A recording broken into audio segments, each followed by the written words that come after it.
Let me talk about the main one I wanted to kind of look at is the pound. Because remember, pound has been a currency that's been kind of holding in. I've talked about it for the longest time. I was just not even interested in trading the pound because it just stayed in a very small range.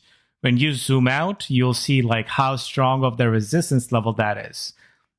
This is the daily chart. You can see this is one of the reasons why I'm wary of the support and resistance levels where, if it has tested a few times like this, then this is a very strong level. So we have made a pretty hard left turn here because things were moving along and then here we are, a massive break. Let me show you what the weekly chart tells you because, look at this weekly chart.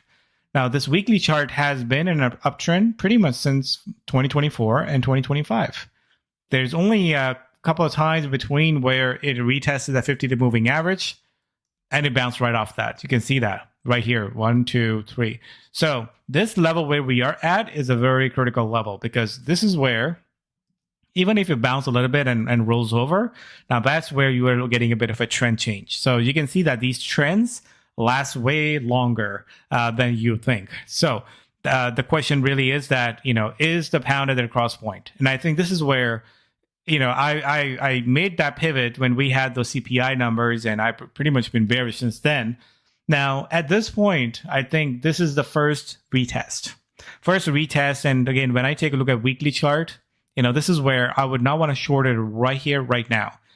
But at the same time, this is where you want to look for some bear rallies or some bases to really short into.